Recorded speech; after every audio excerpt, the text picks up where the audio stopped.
प्रदूषण के चलते बंद किए जा सकते हैं हरियाणा के स्कूल। ये खबर सामने आ रही है। 14 जिलों में हालात को देखते हुए फैसला लिया जा सकता है। सरकारी और प्राइवेट स्कूल बंद किए जा सकते हैं। विद्यालय शिक्षा निदेशालय ने सभी डीसी को पत्र लिखकर जारी किया है आदेश। डीसी ने अपने जिले में AQI को देखते हुए ये फैसला जो है ले सकते हैं, ये कहा गया है। गुरुग्राम और फरीदाबाद के हालात बेहद खराब होते गए हैं। गुरुग्राम फरीदाबाद में ग्रैब की 3rd स्टेज लागू कर दी गई है। गुरुग्राम में कूड़ा जलाने से रोकने पर भी धारा 144 अब लागू कर दी गई है।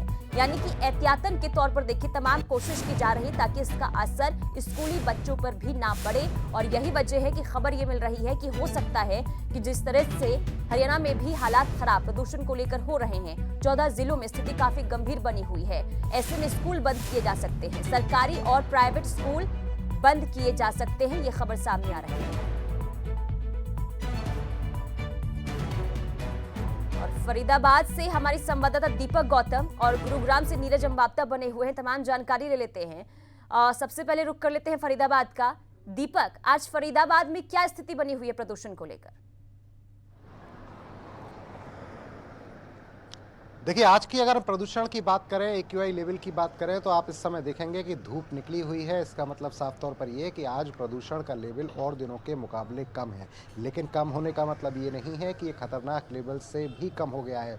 फरीदाबाद में इस समय ग्रेप 4 लागू है। मैं आपको बताऊं कि ग्रेप 4 ही तरह के हैं। 4 कैटेगरी बनाई हुई है ग्रेप की, जिसमें कैटेगरी इस तरीके से बनाई गई है कि ग्रेप 1 कब लागू होगा, ग्रेप 2 कब लागू होगा। तो ग्रेप 1 जो है, जब भी AQI लेवल 201 से 300 तक जाता है तो ग्रेप 1 लागू होता है। ग्रेप 2 की बात करें तो 300 से लेकर जब 400 पर पहुंचता है तो ग्रेप 2 लागू होता है। जब ग्रेप 3 की बात करते हैं तो 400 से 450 के बीच में ग्रेप 3 लागू होता है। और 450 से 500 तक जब वायु का प्रदूषण बढ़ने लगता है तो ग्रेप 4 लागू हो जाता है। इसका मतलब ये है कि फरीदाबाद सबसे खतरनाक स्थिति में है। एक दिन पहले फरीदाबाद की हम बात करें तो फरीदाबाद देश के सबसे ज़्यादा प्रदूषित शहरों में शामिल था और इसी वजह से लगातार यहाँ के लोगों की चिंताएं बढ़ती जा रही हैं। ग्रेप 4 यहाँ लागू कर दिया गया है। इसका मतलब ये कि तमाम तरीके के निर्माण कार्यों पर प्रतिबंध लगा दिया गया है। चाहे सरकारी काम हो या प्राइवेट काम हो, इन पर प्रतिबंध लगा दिया गया है।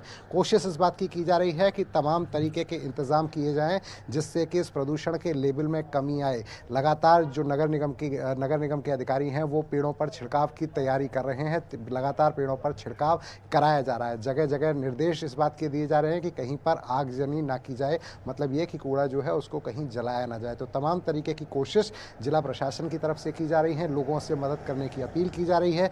लेकिन इसी बीच लोगों की चिंता ये है कि ये जब तक इसका समाधान करने की कोशिश होगी तब तक बच्चों को सुरक्षित कैसे रखें। और इसीलिए एक एडवाइजरी जारी की गई, एक हिदायत दी गई कि गुड़गांव और फरीदाबाद समेत तमाम जो स्कूल हैं इनको बंद करने पर विचार कर सकते हैं तमाम जिला उपायुक्त। और इसको लेकर अभी मीटिंगों के दौर जारी हैं। इस पर यह तय किया जाएगा कि क्या इस समय ये स्थिति है कि स्कूलों को बंद कर दिया जाए। चूंकि लगातार एक्सपर्ट्स ये एडवाइस दे रहे हैं कि अगर जिस तरह के हालात बनते हुए नजर आ रहे हैं, जैसे कि गुड़गांव फरीदाबाद में काफ़ी ज़्यादा पॉल्यूशन है, नोएडा में काफ़ी पॉल्यूशन है, दिल्ली में बहुत पॉल्यूशन है, तो दिल्ली सरकार ने तो एहतियातन कदम उठाया और कुछ क्लास तक के बच्चों को ये कह दिया कि आप अपने यहाँ घर पर रहिए, घर पर ऑनलाइन क्लास के माध्यम से पढ़ाई कीजिए। तो अब इंतज़ार इस बात का है कि हरियाणा में इसको लेकर क्या कदम उठाए जाते हैं। जब हमने 2 दिन पहले 3 दिन पहले जब बात की थी पर्यावरण मंत्री से, तो उन्होंने साफ तौर पर कहा था कि वो एक्सपर्ट की एडवाइस इस पर ले रहे हैं कि बच्चों की सुरक्षा के लिए स्कूलों को बंद करना ठीक है या नहीं।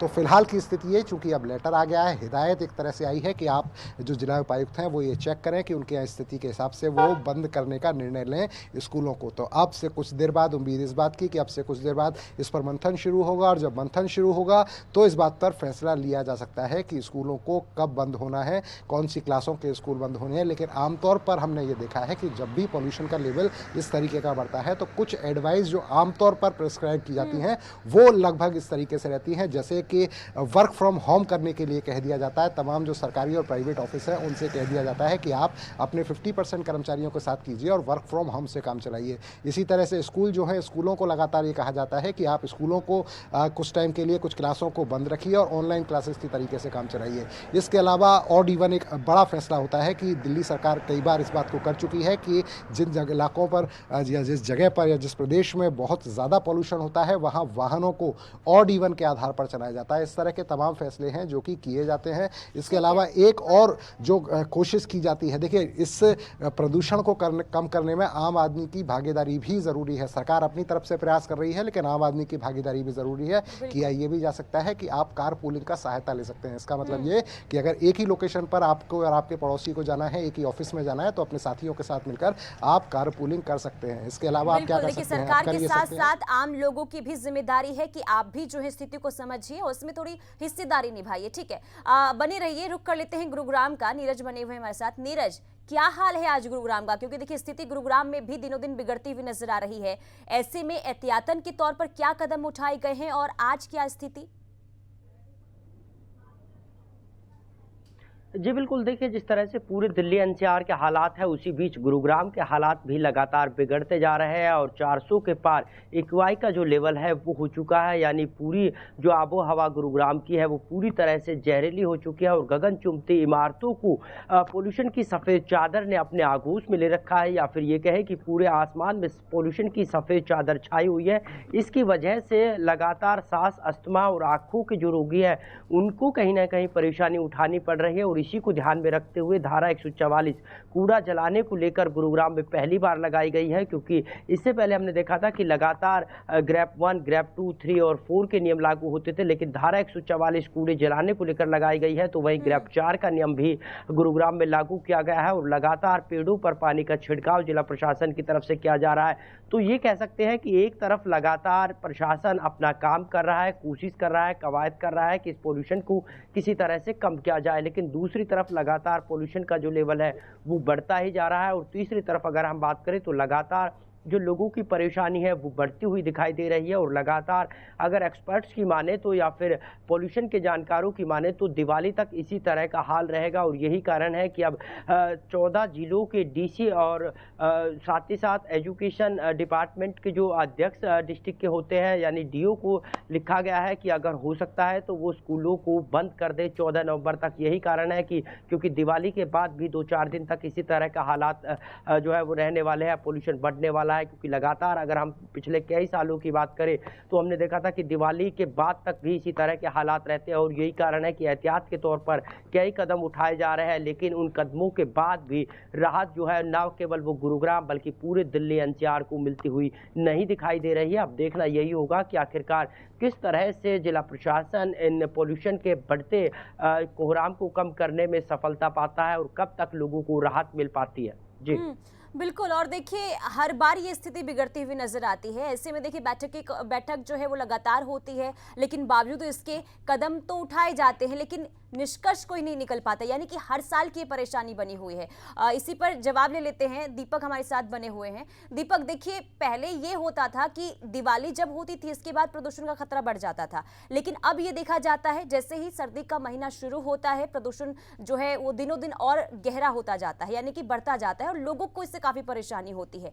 ऐसे में बैठक होती है, हर बार होती है, हर साल होती है, लेकिन आखिर कोई ऐसा कदम क्यों नहीं उठाया जाता ताकि प्रदूषण से लोगों को निजात मिल जाए?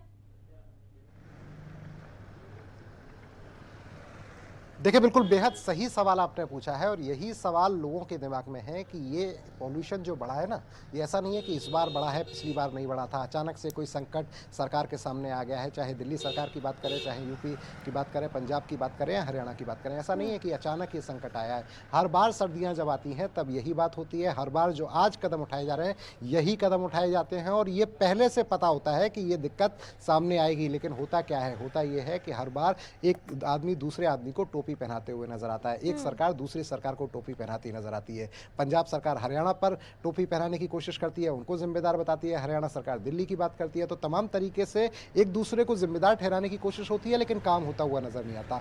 हर व्यक्ति जानता है कि केवल पटाखे, ये बात ठीक है कि पटाखे पॉल्यूशन में बहुत बड़ा योगदान करते हैं, लेकिन केवल पटाखे करते हैं ऐसा नहीं है। केवल पराली बहुत बड़ा योगदान करती है ऐसा नहीं है। हमें समझना पड़ेगा कि कौन कौन सी चीजें ऐसी हैं जिनकी वजह से पॉल्यूशन बढ़ता है। तो मैं कुछ पॉइंट्स बताता हूं जिनकी वजह से पॉल्यूशन बढ़ता है। अब आप एक चीज़ समझिए कि पराली पहला पॉइंट है जिसकी वजह से दिक्कत आती है, तो इसके लिए लगातार सरकार की तरफ से दावे इस बात के होते हैं कि कोशिश ये की जा रही है कि पराली को खरीद लिया जाए, किसानों को पराली जलाने की नौबत ना आने दी जाए। दूसरी बात, दूसरी सबसे बड़ी प्रॉब्लम क्या आती है कि गाड़ियों की सबसे बड़ी दिक्कत होती है कि अब आप देखेंगे सड़क पर जब आप निकलेंगे तो गाड़ियों की संख्या बहुत बढ़ गई है।